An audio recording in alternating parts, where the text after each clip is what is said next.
Back with another album review. I was going to get this review out yesterday, but I had to postpone it due to personal reasons. Anyways, today's review is on Finding Beauty at Negative Spaces by Seether. This is the fourth studio album by Seether and their first album without lead guitarist Pat Callahan. Seether were a trio when recording this album. I mean that all the guitar tracks done solely by Sean Morgan. Now, the band wouldn't get a new lead guitarist until 2008 when Troy McLawhorn would join.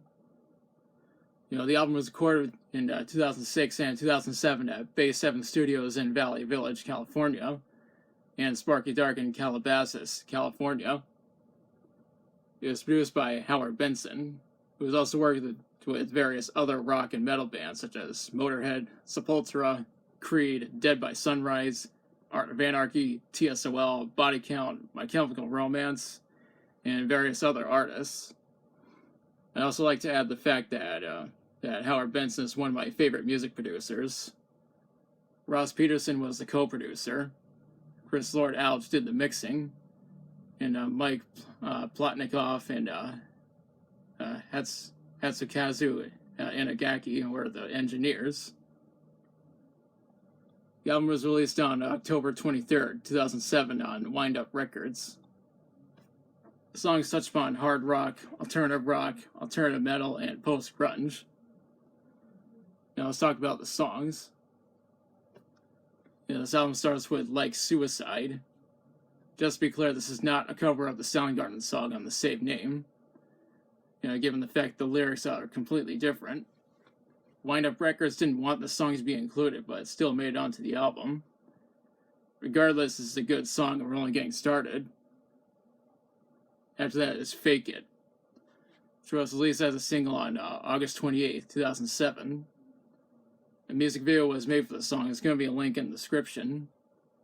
It shows that a lot of tropes in music videos are faked, which couldn't be any further from the truth.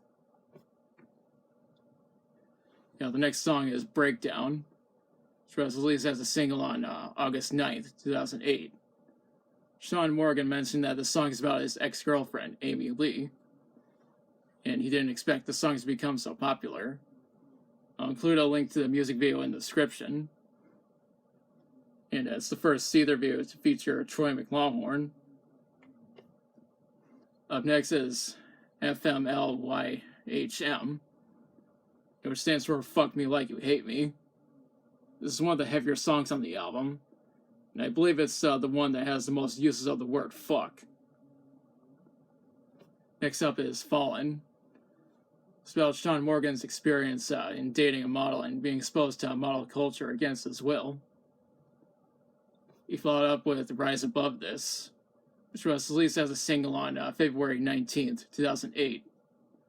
The song has a dark backstory because Sean said that this song was about his brother, Eugene Welgemode, and that it was written before Eugene took his own life. A music video was made, and I'll include a link in the description. Even though the song has such a grim tone, I would go as far as to say that's my favorite song from the album. That's followed up by No Jesus Christ. Sean mentioned that the song is, quote, an attack on the God complex that people have. He even implied that this is another song about Amy Lee. I never knew that prior to researching this album, and the song is really heavy. Next song is Six Gun Quota. The lyrics sound like they're about Sean burning bridges between himself and other people. Regardless, I really like this song. He followed up with Walk Away from the Sun. This is actually the first song that was completed for the album. Sean mentioned that it was partially inspired by the time that he spent in rehab for alcoholism. That's followed up by Eyes of the Devil. The song sounds rather emotional based on the lyrics. Next song is Don't Believe. The song is pretty heavy. If you don't believe me, then listen to it for yourself. This album ends with Waste.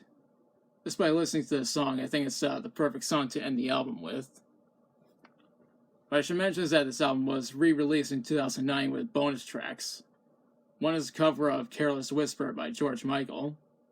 The other is the same cover, but with but it's a strings version. These tracks feature Troy McLaughlin on lead guitar. And as you can see, my copy does not have those bonus tracks. Really should have gotten the re-release version.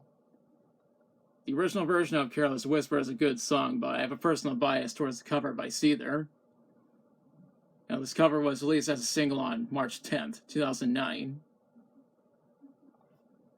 I should also bring up the fact that this album has 3 B-sides: Naked, Left for Dead, and Untitled.